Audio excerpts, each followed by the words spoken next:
picture perfect. So thank you for coming on. Thanks Um, for having me, Jada. Absolutely. Ooh, so nervous. Okay, so you were telling me that you're 33, which is crazy, and you had what 15 years of teaching. Go. Go.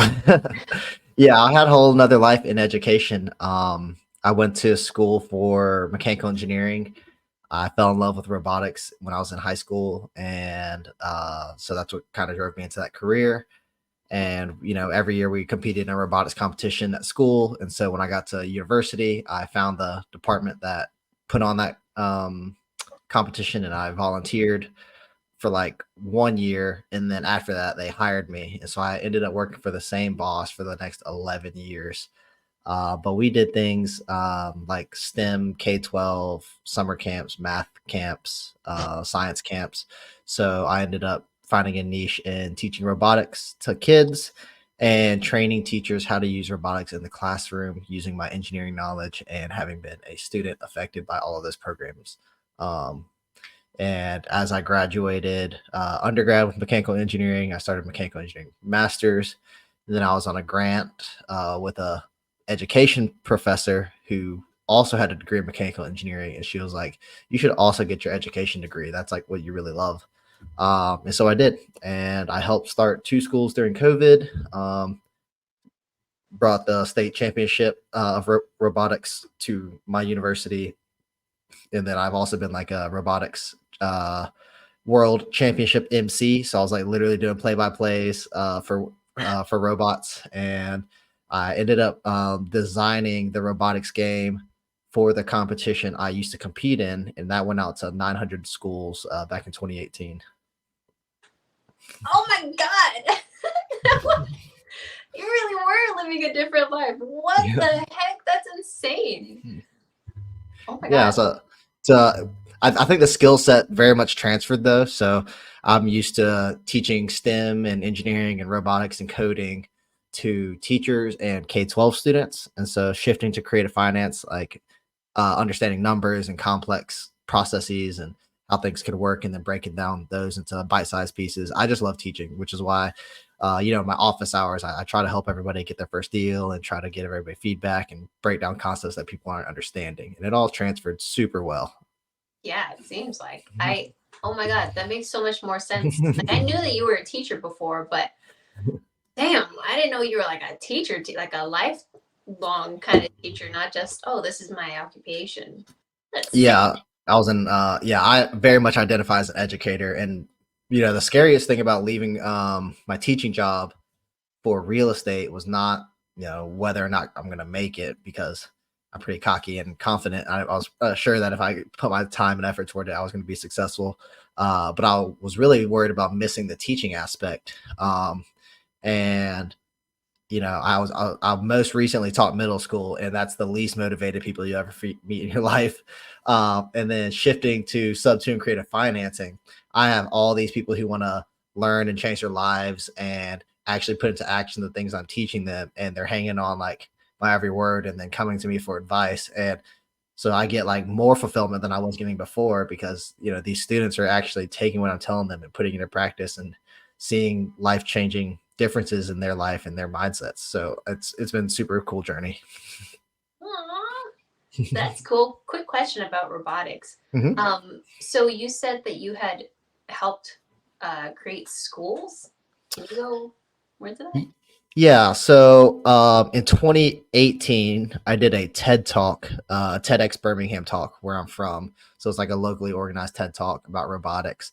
I got to work with a lot of cool educators and volunteers who put that on. And one of the connections I met through there, they ended up starting a school during COVID. And that was the time I had just moved back to my hometown. And so they were recruiting me for a teaching position there. And so we opened up a brand new school like in the middle of COVID, like August 20th, 20, or this is like August 2020. And, we had to do remote learning and hybrid learning, and then like super masked up protocol. And it was a charter school. So our focus was on like not just what the kids are doing in the classroom, but all the things that go into making kids successful. So providing resources for parents, a full-time social worker, um, free lunch, free breakfast, make sure that all the kids are fed. This was like in the hardest part of them. And then so we started K-12, and it was very much like a startup venture. Every teacher was doing like double duty. And so, I was teaching robotics, I was teaching STEM and engineering and makerspace. And then on top of that, I was like helping put things together in schools. I was helping integrate um, these lessons into with other teachers and co-teaching. And our whole focus was like, that we a lot of times we blame kids for things they're doing, but our focus was like figuring out what is causing these outbursts from these kids, or these negative behaviors from these kids, and like really trying to get to the root of them, and just like giving them a lot of love and care. Oh, that is amazing. What draws you to teaching, or what drew you to I guess kids more than anything? Like why? I mean, okay, that's two different questions. Go. All right. What drew me to teaching? I guess I've always had a really innate sense of understanding things. And, I realized at a young age, like not everybody had that. And I didn't do anything special to get that skill. And so I feel obligated to help other people find understanding. And then, part of it is like healing my, younger self, trying to give myself, or trying to give other kids the resources and support I didn't have growing up that I feel like I needed or wanted. Hmm. Why do you, or would you elaborate more on like what kind of support you didn't have that now you're trying to bring to others? Yeah. My parents are both immigrants. So my dad came over from Vietnam during boarding school, and he was actually pretty affluent, but he was still in high school in America, um, as with no parents essentially, and so he didn't have a good model of, how am I supposed to raise a kid, because he was raised himself. My mom came over during the Vietnam War. She was the second oldest of seven of her brothers and sisters, so there's seven of them total. My grandmother died in a landmine explosion. My grandfather ended up staying over there, and so my family made it to America. They ended up in Cochran, Georgia, which is a county of like 3,000 people. They're sponsored by somebody in the Baptist church there, and there's a whole bunch of Vietnamese people running around that little town with really thick country accents. My mom, obviously my mom didn't have anybody growing up here. She actually was 17 when she arrived. And to this day, her license says she's 1 year older, because she said she was 18 so she could work and help provide for her brothers and sisters.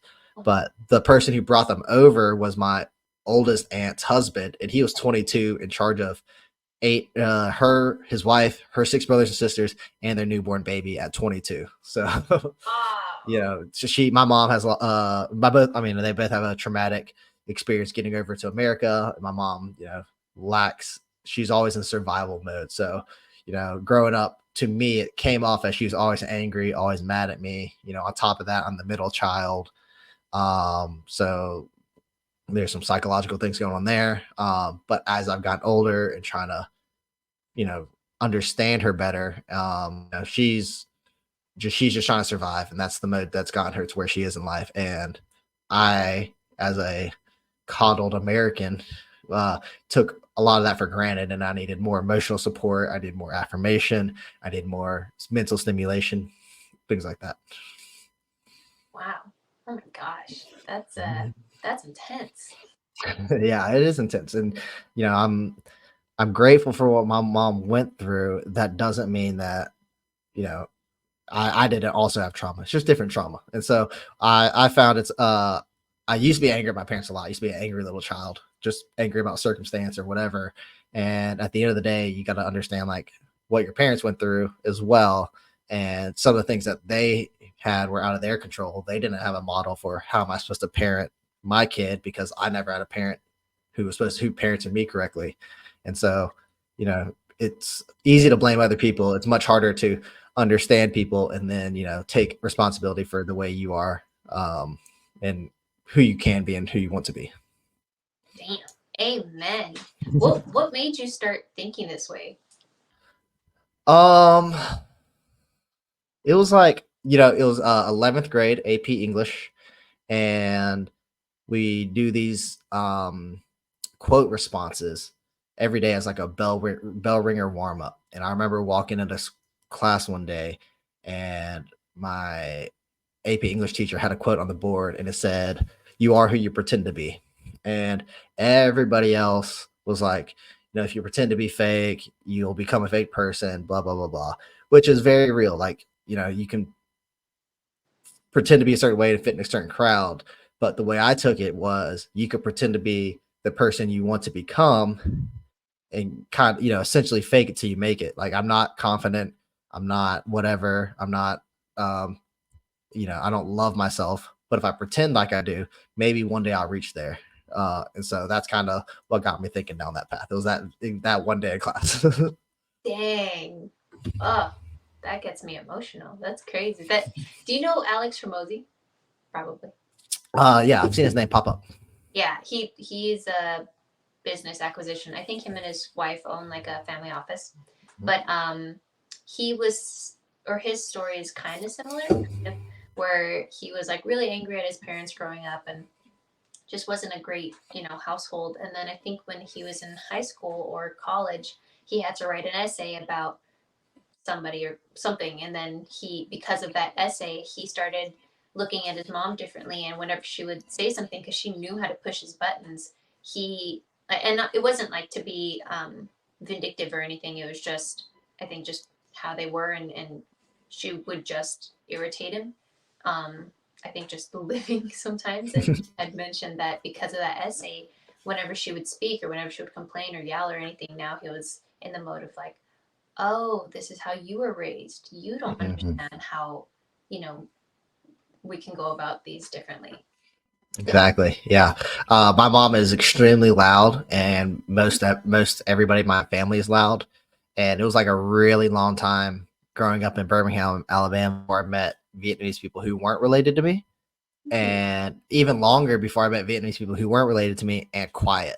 So like the first time I met quiet Vietnamese people, it blew my mind. I was like, we are even capable of speaking Vietnamese or at a normal volume. Like I thought, like I can only understand Vietnamese if it's being yelled at me.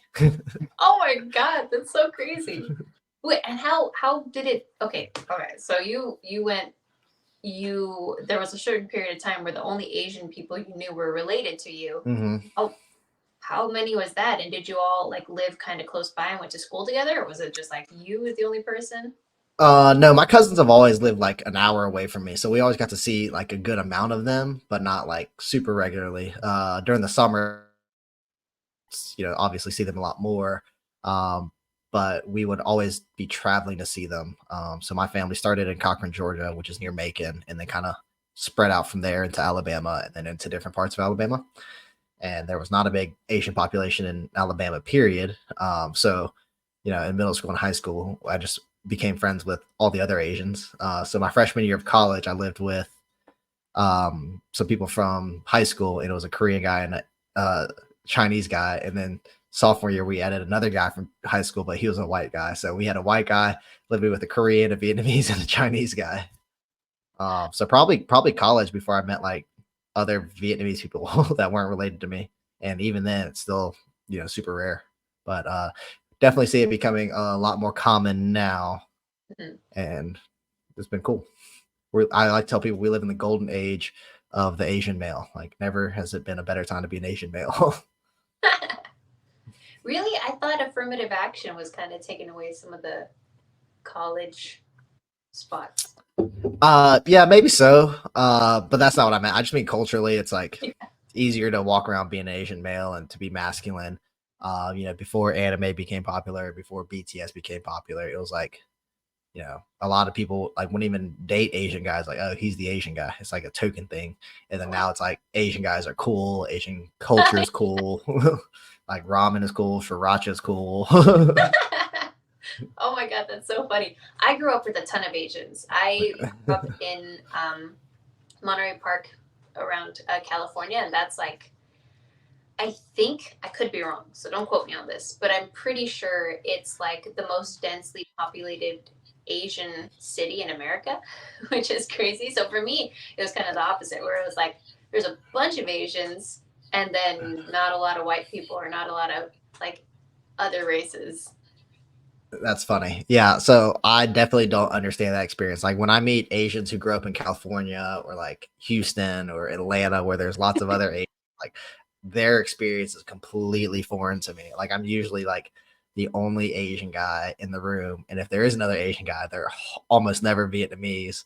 Like I played basketball growing up, and I was definitely the only Asian guy on my teams. Usually the only Asian guy like at the tournaments. And then one time I was on an all black basketball team, and I was the only Asian guy on the team. And a lot of times I was the only Asian person at the entire tournament. And one time there was like a bench cleared brawl. And I was like, I walked straight to the sideline, like my teammates were cleaning up, and I was like, "This is not my fight. I do not want to get into this." Dude. Oh my God, that's crazy. So I know that for me, I felt a sense of, I don't know if like not belonging, but kind of like an outsider growing up because the culture is completely different. Not only like the culture between, you know, any kind of Asian around me and then my own, because I'm like Hispanic, white-ish, but my parents too are also, I think, very unorthodox, and they had me a little young, like 21, so it's not like Mhm, young, but compared to my friends, it was younger, mhm, and both of them again are just very unorthodox kind of people, and would raise me to try to think about my emotions and think about other people, and pretty much like what you were saying when once you finally the flip had finally switched and you were kind of looking at people through different eyes. So I had that all growing up, and so that and where I was kind of made me feel like an outsider. And I'm still, I think now, like really when so the golden ticket event was last week, and we had gone and met each other in person, which was awesome, and then met a bunch of um, more people from the sub 2 community, and only now, like after that event, did I really feel like I may be on my way to finding my people. And it has been interesting. Do you feel like you found your people? Did you feel the same way growing up? Yeah, I mean, I definitely empathize with that search for belonging. My Facebook has, for the longest time, said the same thing. And, the first time, I guess the only time I've ever been to Vietnam was when I was 15, and it like completely opened my eyes, showed me how like whiny and entitled I was going back to Vietnam. And, but that being said, going back to Vietnam, I still felt like an outsider, and so my Facebook to this day says, in Asia, I'm American. In America, I'm Asian. And everywhere else, I'm a tourist. And, one of the things that attracted me to Sub 2 in the first place was it being a community of giving. I found my community in robotics, education, and engineering. And so, you know, I'm very much in the mindset now, your community and your tribe is what you choose to do and what you have like values around. And, recently that's real estate. Recently that's creative real estate where you can help people. It's not just becoming wealthy. It's the intersection of being able to help people and make money at the same time, which, in real estate, we get a bad rap for being money grubbing and taking advantage of sellers, but it doesn't have to be that way. And that's why I love this community particularly. Oh, I like that. That's how I felt as well before I met, or not met Pace, but before I learned about Sub 2 and Pace. I was thinking like, okay, well, I want to get into real estate. I want to own rentals, but what's the cheapest way? And I thought, okay, well, auctions. But then I felt guilty because I'm like, oh, well, what if that was a family's house and they just missed a payment and now they're foreclosed upon and I'm buying their house? And it was just like, I was racked with guilt. And I had seen Pace on a podcast and it was like, okay, it's intriguing and no money down. And okay, that's interesting. But the thing that made me join, I believe that same day, was when he had mentioned that he helps people get out of foreclosure. And like, as Mhm. soon as he said that, I was sold. I'm like, all right, that's awesome. I can have a clear conscience and get what I want, and then also be helping these people. And yeah, I feel like that's like all the people that do well and all the people that I think are pretty popular in Sub 2. They, for the most part, or at least what I've seen, that's like the energy that they give off. They're like, I'm I want to help. I want to help sub two students. I want to help these sellers. I want to help agents, and it's amazing. Yeah, definitely. I think one of my long term goals is to just have a wrap company and be able to finance homes to people like my parents would never have been able to afford a mortgage if not for the mortgage crisis of 2008 and us getting like really predatory loans and then them spiking up. So we wouldn't even gotten our house in the first place. But I love the idea of being able to pick up properties, helping people out on the front end. Maybe pre foreclosure, maybe they have to move or low equity or whatever, and then turning around and be able to wrap that to a family who might not ever be able to get into a home. Um, especially if they're minorities. Ah, I love that. That's what I've been thinking the past, I think, year and a half. Like, I would feel, um, I would feel guilty when I started thinking about like, okay, well, once I start buying properties, like single family, I don't feel like I'm taking a home away from people because I'm not just keeping it to be empty or for it to be vacant. But, Mhm. there's some people that do want to buy a house and they won't get that option if I'm taking this one. And so I started thinking like, okay, well, I would love to like lease option it or wrap it, like every single family I do, if it's mine, that's what I'm gonna do. I don't want Mhm. any rentals. The rentals I want are multifamily. Yeah. But oh my god, that's so cool! I've never met anybody else who's like expressed that to me. Oh yeah, that's one of the reasons I joined Sub Two, and right now I'm in the Capitol building stage, and it doesn't make a lot of sense, especially since I'm not focusing in one area. I'm really just building my skills as part of this team. But I really want to pick up Birmingham because I have a lot of family here and a lot of friends and good people that I could help get a home that might never get a home. And it's not just minorities. Like my wife's hairdresser of 20 plus years, she's been a renter for 40 years. And we would love to get her in a house like in her 50s for her first house. And my first creative deal was actually we turned around and wrapped our house that me and my wife first bought. Then we bought it, and then we immediately moved to another townhome because it was just too far from where the kids were living. It was like a 25-minute drive. So we were able to wrap it to my sister and her wife, and they were able to get in a house. And that was my sister's first house she was ever able to buy, in her 40s. Wow. And so, it was perfect for her, and it worked out for us. And we had a great interest rate, and we wrapped it to her at a great interest rate. So um, it's amazing with the things you can do with creative financing that you can't do, in traditional routes. Because traditionally people are like, I'm helping you just by get going with you as a traditional offer. They don't think about the payments or qualify for a loan. They're like, oh, I try to help, but I need the money now, which Yeah. you don't really need the money now. That's good to know. Cause I was gonna ask, or some people that I hear when pretty much my what I was trying to say is I've heard people that sell their house and they don't buy another house immediately. So I'm always wondering like, what are you doing with all the money? You're losing that money to inflation. Damn. And going into more of you having owned, how many properties have you purchased or have you owned? Or I know that you have like 20 something midterm rentals, right? Yeah, we're at 28 short mid. We own about 20% of those right now. Wow. So we have the house we brought to my sister. My first house I bought in 2017 was a two and a half townhome in a college town. So I knew that was always gonna be rentable. And like when I bought it, I knew that if I ever moved, I was gonna turn it into an Airbnb. I didn't anticipate going like kind of swerving into midterm rentals, but we really like those a lot better. I bought that. We bought that one. Or I bought that one in 2017. Bought another one, the one on the same street in May 2020. We bought the one we wrapped to my sister that June 2020. And then we bought another one. Um, let's see, that November of 2020. Well, that was hard money, 10% down. It was like a 5% interest rate because that's how crazy the interest rates were back then. Hard money was 5%.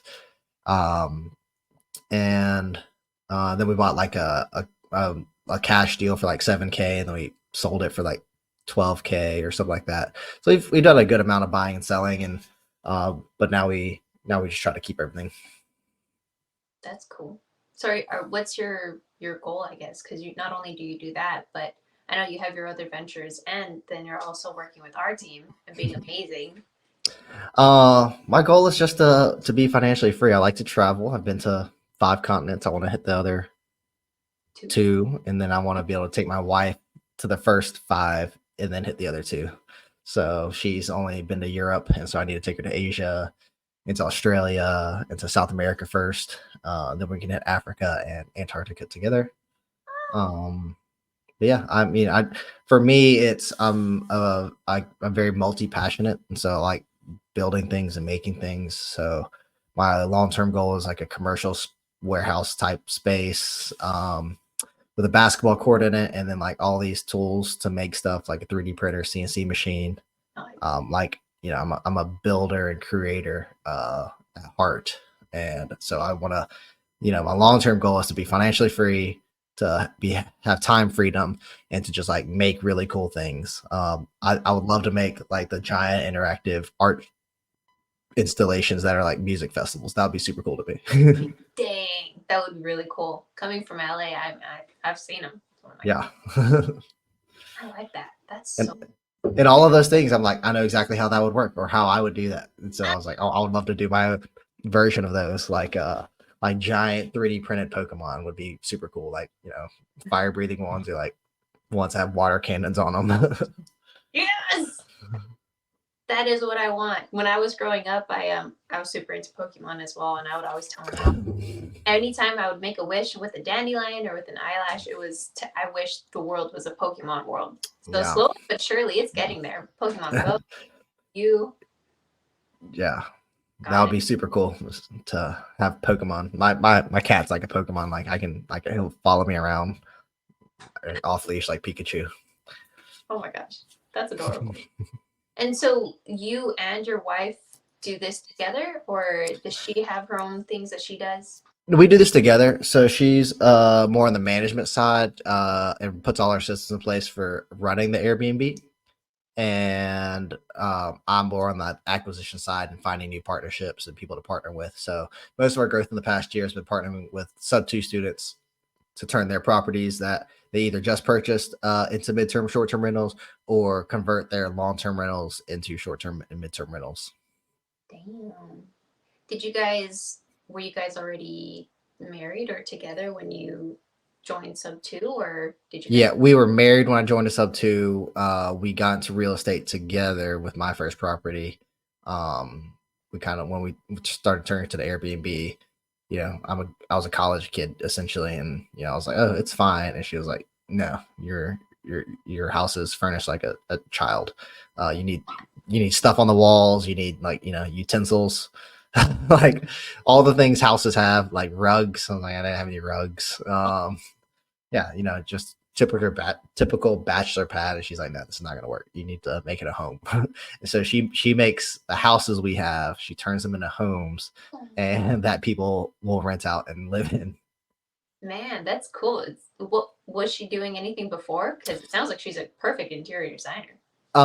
So before she was actually also a teacher. That was before we met. She was a Montessori teacher. When we met, she was a full-time stay-at-home mom with 4 kids. So we have 11-year-old, 13-year-old, 16-year-old, and a 17-year-old, and so they take up a lot of our space. So that's why another reason why we love real estate is for the time freedom to be able to spend with them, and you don't get these years back.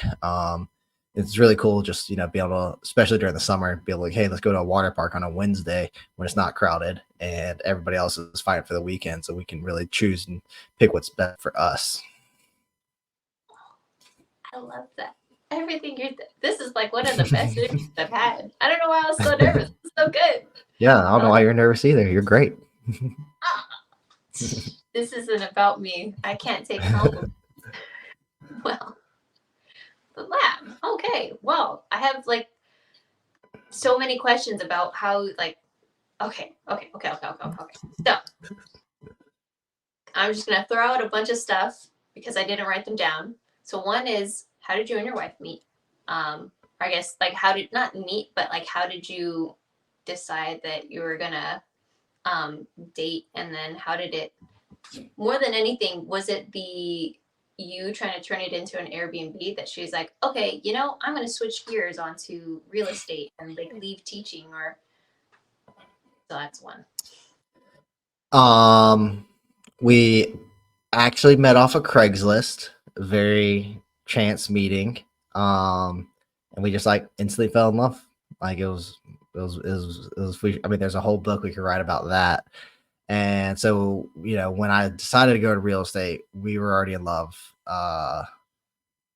You know, we spent like I spent time with her and her husband. Like we're all to this day still cool. All of us still hang out.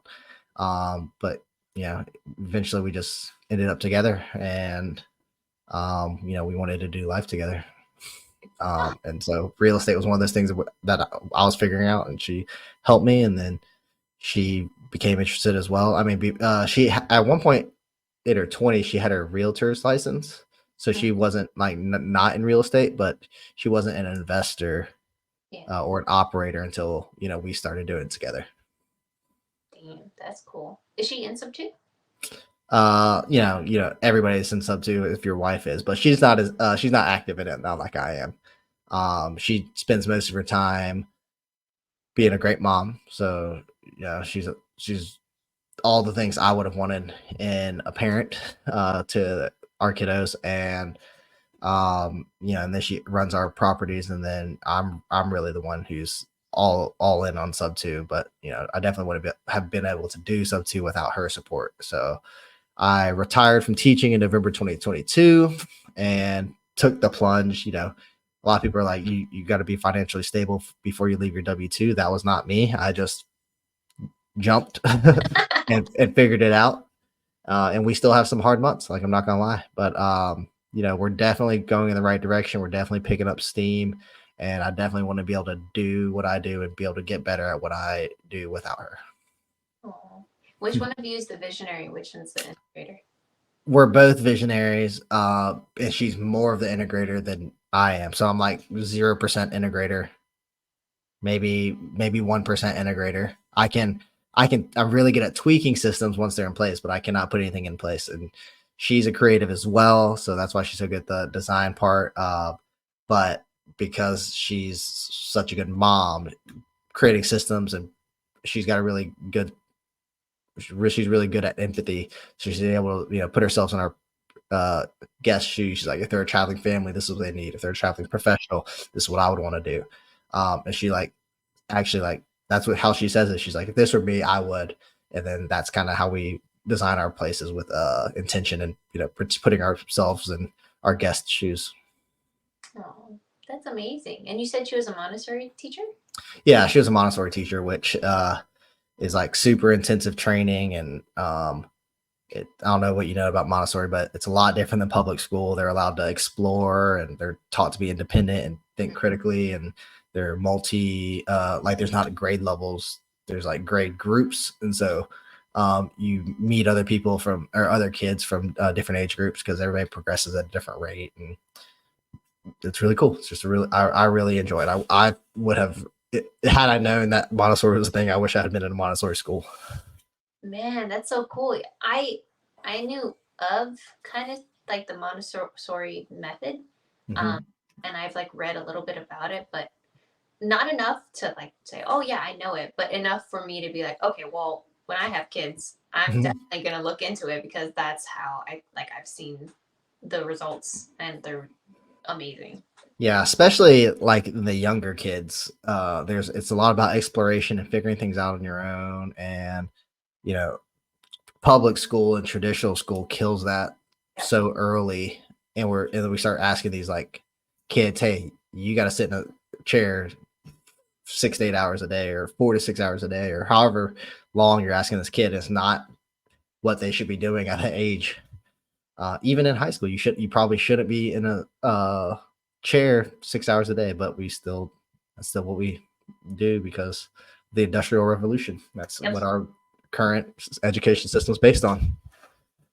Yeah, that's crazy. My dad, he was a very active kid, or he always had a lot of energy, and I didn't. I loved school. I loved learning, and for me, it always felt like I was learning, and not like I had to be there. But he would tell me his experiences, and he said it actually felt like prison, which was crazy. And he would tell me that all he wanted to do was go outside and play. And I don't know if it's like a female male difference or like a personality difference or what, but it was interesting because I never really understood that. And now growing up, or like having aged and grown and experienced Mhm. more, um, I've definitely gotten closer with my family and especially my parents since I think I was in. I've always been close with them, but I think in college that's when it was like, okay, well now I can make my own schedule, and so am I going to prioritize, like what am I going to prioritize, because I can still do school and work and hang out with my family, and but then I also have friends and like different things. So if I don't prioritize time with my mom or with my dad, when am I going to hang out with them? And I really started seeing how the education system nowadays, it's not only like kind of training little worker bees, but it seems like it's also pulling people away from their families. So now I'm a big, not Mhm. the opposite of a proponent for school. Like Mm. I definitely don't, I wouldn't put my kids in public school. Like I think I would look into charter schools or probably homeschool. Yeah. I mean, the social aspect is definitely really important for kids developing to learn just what you're supposed to do around other kids and be able to have that play. But you can do a lot of that in homeschool. And a lot of people think homeschool is you only spend time with your family, but there's so much homeschool where it's like you go to class with other kids, but you're just doing it, for specific classes. And so it teaches more independence. It's more like high school or more like college, all the way down. And you get the freedom to then, do more sports or do more passion. So in robotics, we had a lot of kids who were homeschooled and they would do robotics for like 4 to 6 hours a day because that's what they wanted to do. Huh. And they would learn so much because of all the things they had to do being active problem solvers. They would cover engineering, coding, math, and science, and then they can knock out their social studies or their English with reading and do that with other kids. And but I'm very much for educational anarchy and taking down the whole system and all these other forms of education that fit other people. But politically, it's a lot easier to have a dumb constituency. So Mhm. that's what's happening, in my opinion. Are your kids homeschooled or We have a mix. So our youngest two are in public school, and they like the stability and regularity of it. okay? The older one was homeschooled. He was in public school initially, and then during COVID, he went virtual remote, and he did that for a few years. And then for a senior year, he was like, I think I want to go to school. So he's now at a Montessori school or a secondary school for his senior year. And then our oldest daughter has been in all kinds of schools. So she's been virtual, she's been hybrid, she's been at private school, she's been at public school, she's been at the world's first or the United States first LGBTQ charter school, which is here in Birmingham, Alabama. Uh, so she's all over the place, and she's about to graduate early and graduate at the same time as her brother. And now we're looking at the college process for her. If she wants to go immediately to college, we're trying to push a gap year for both of them, but I don't know if she'll take it. We want them to have time to find themselves, and college will always be there. That's cool. What do you think a gap year would entail? Or like would you want them to like at least work or just do whatever you want? Well, travel and work, go work, doing whatever you want to do in Iceland or Europe or Asia or South America or whatever. But the we find ourselves in a bubble all the time, and it becomes an echo chamber, and we don't have any perspective. And I know traveling to Vietnam was such a formative experience to me, and seeing how much worse other people had it, but they could still find happiness, and to find out how unhappy I was with everything I had, and then that disparity causes you to do some soul searching. Yeah. Yeah, absolutely. I haven't had that experience really. I went to Mexico, I think when I was 7. And then the last place I visited really was Mhm. I went to Korea. but I was in Seoul, and it's pretty much like Los Angeles. Like Yeah. it was. Yeah. I'm like, I'm pretty much home. There was no like culture shock or anything, but I yeah, that's really cool. That's interesting. That oh, okay. That reminds me of what is it? I think have you ever seen Slumdog Millionaire? Yeah. Yeah, it reminds me of that where you go through so many different things and you think like, oh, these I don't know, maybe you don't think anything's gonna come of the experiences that you had, and then eventually you'll either like have a situation like your kid, and you start thinking back to like, oh well, this helps me when I was younger. Now I can you know pass that on, and that's what I learned from it. And anyways, in case people don't know what Slumdog Millionaire is, quick synopsis, go. uh this Indian kid who grew up in poverty and really crappy life circumstances gets on the Indian version of Who Wants to Be a Millionaire, and every answer is tied to like a core traumatic memory of his. And then he wins. Does he Yeah. win? Yeah. Maybe, I don't know. Spoiler alert. But yeah, it's a really good movie. And that's why I tell people, I'm like, if you're gonna travel, don't go to like Europe. I mean, Europe is cool. You should go to Europe, but you're not gonna get the eye-opening experience you would get going to like Vietnam or going to like South America or somewhere where people don't have as much as you have, or where people aren't in a as developed. Like we take for granted like super high speed internet. Go to a place that doesn't have internet access at all, and Ooh. yeah, or slow internet access, and then see all these other things that people do to have fun and spend time doing things, or Mhm. it's just find somewhere where you're going to be uncomfortable because you're not used to it. And then that's where the most growth will come from. Man, that's good. I agree. Oh, did you ever? I feel like that's kind of what you need as well too to be successful in general. And I'm gonna assume that's kind of the mindset you had when you were coming into like sub two, or okay. So the reason why I'm kind of going into that is because I know with me, if I ever talk to agents or if I ever talk to sellers or anything like that, it's really uncomfortable. And I when I was first in sub two, I really pushed myself to role play and be a part of the daily dials, and that was like just really big. Like I know this isn't anything crazy. It's uncomfortable, but it's like emotional uncomfortable. It's not physical. So like just do it. Did you ever have that, or you like kind of everything that you've done and know it kind of naturally? No, it feels natural, but I say all the time on our Zooms and our meetings that there's a threshold, and I need to go back to the vault because there's one from last March where I'm in the daily dial role playing and I freeze up. And I'm like, I literally don't know what to say. There's just like basic questions, and public speaking. Like I was never a good public speaker, and standing up in front of a classroom of children used to scare me. But again, there's a threshold. You do it, you put yourself in an uncomfortable position enough times to where you're comfortable being uncomfortable. Mm-hmm. And then you realize, discomfort is a part of growth. And while it doesn't feel good, it's only temporary at the back of your head because you put yourself through that position. And I think that's the same, with high intensity workouts or cold plunges or, any of these regimens, 75 hard. It's all about practicing being practicing being uncomfortable so that you're comfortable doing all these other things that are hard. Yeah. Yeah. Very David Goggins.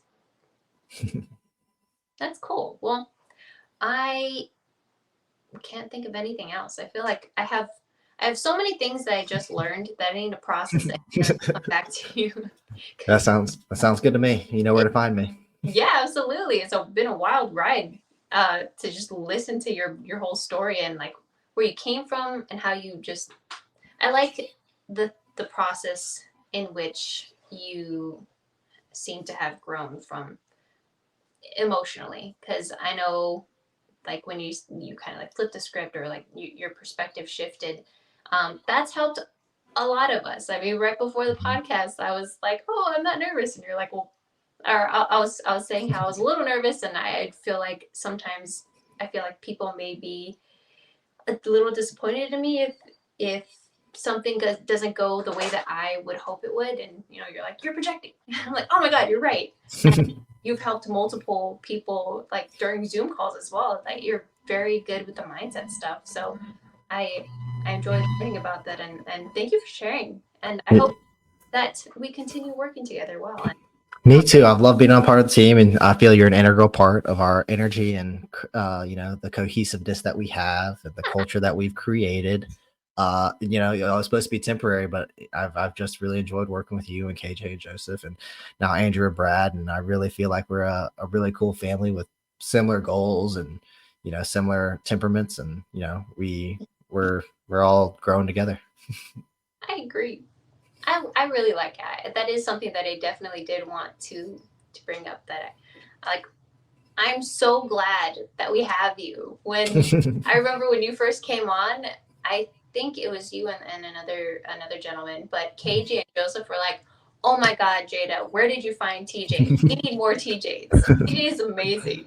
And they bring it up every once in a while because you are. And I think I was talking to another gentleman that you had relayed to me to try to join our team, and I was just like boasting about you because he knew you, and he's like, yeah, TJ was telling me all about this, and he's like, I feel like it's exactly what I need.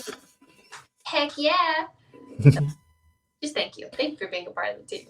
Oh, thanks. A lot of it, I feel it comes off as lectury, but it's really just a lot of personal experience. Like, if you know me now, you feel like I'm like well centered and grounded, and I was definitely very volatile and unstable, and it took a lot of self-reflection and you know challenging myself to do better and holding myself accountable. And I think everybody can do that. It's just hard. It's you just got to start the journey and then understand that the journey takes a while and it's a never-ending process. I'm still trying to grow, still trying to learn, and I think that's what life is learning to do that and finding your own harmony.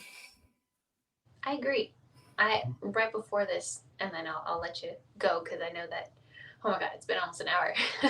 But I think I was listening to like a David Goggins video, and he was just on my mind. And he had mentioned that he thinks, why he does what he does, and why he's not comfortable just being comfortable is because he believes that you have to better yourself. Like all the decisions that you make are to do that, and that should be the goal in life. And I definitely agree. I think that's something that my parents and I had sat down one day and had thought about, and it just makes sense. Like why wouldn't you want to be a better version of yourself? Why wouldn't you want to be more emotionally stable, or kinder to people, or more considerate, and all these other things? Like why wouldn't you want to do that? And I mean, the easy answer could be because I don't want to, because that require work. But then it's like, okay, well, if you're gonna just do whatever you want to do all the time, then that's not really a life worth.